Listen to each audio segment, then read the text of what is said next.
Mapuche, aquí en Tulelota, Tapachi, Tapachi Tumu, Incheta Alberto Buenchumilla, Piquen, Tuwanta, Tingento Piñachilov, Kakon Clen Tapachi Toquinche, Mapuzung Lecto en Piquenlo, y con Papein, Tapachi Ta Guayautun, Tataunu, Ta Entram Capel, Ta Mapuzung Sungu.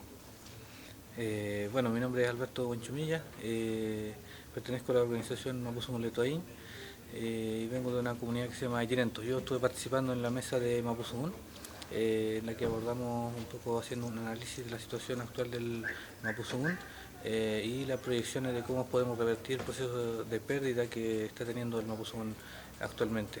En esto se trabajaron varios ámbitos, digamos, de revitalización del Mapuzungún, que son, por ejemplo, los medios de comunicación, producción cultural, el tema también de la escuela y la enseñanza del Mapuzungún. Así como también de las acciones que se pueden realizar en cada uno de estos ámbitos, tanto en el corto, mediano y largo plazo.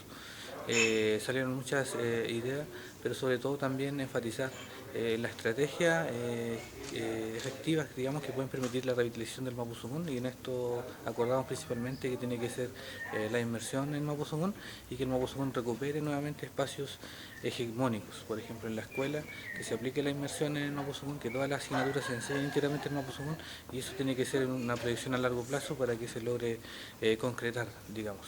Así como también medios de comunicación que puedan funcionar 100% en Mapuzungún, y toda esta estrategia entonces tiene que ser monolingüe, así como periódicos, revistas y todo. Por ejemplo, si son en bilingüe, por comodidad las personas siempre van a leer en castellano y no el Mapuzungún. Entonces de esa manera vamos a desplazar el Mapuzungún. Nosotros, no es la idea es que se incorpore el Mapuzungún en todos los ámbitos, y donde también el Mapuzungún tiene que cumplir una función así como lo hace el castellano, digamos. Así también en la enseñanza creemos de que la educación de jóvenes y adultos tiene que dar de una manera muchísima más masiva, dentro de lo que llamamos nosotros actualmente Conelton y cursos de Mapuzungún, por ejemplo, que se hacen por el Mapu y por los Mapu.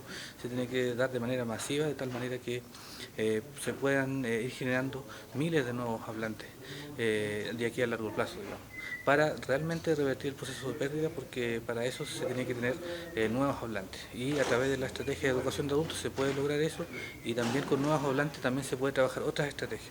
Si no hay nuevos hablantes no podemos colocarnos Mapuzungún en medios de comunicación ni en la escuela. Entonces es importante entonces también tener nuevos hablantes, así como también en ámbito de educación infantil, en niños, donde hoy en día son los primeros años donde, ¿no es cierto?, los niños en cualquier lengua aprenden su primera lengua, digamos, y la idea nuestra es también que en la educación preescolar se pueda desarrollar centros de inmersión lingüística para niños. Todo esto pensado, digamos, en un Wild Map. Obviamente también está conectado con otros temas, con otras mesas que se han abordado aquí en este encuentro, tales como, por ejemplo, autonomía y autodeterminación. Y nosotros creemos de que en un proceso de autonomía del pueblo mapuche la revitalización se va a dar con mayor fuerza. ¿Ya?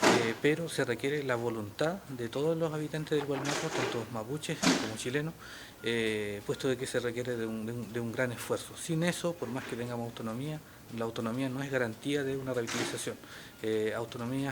Con autonomía se puede revitalizar el Mapuzungún de una mejor manera, siempre y cuando esté la voluntad y la decisión política de un movimiento y de los habitantes en general del territorio, o el Mapu.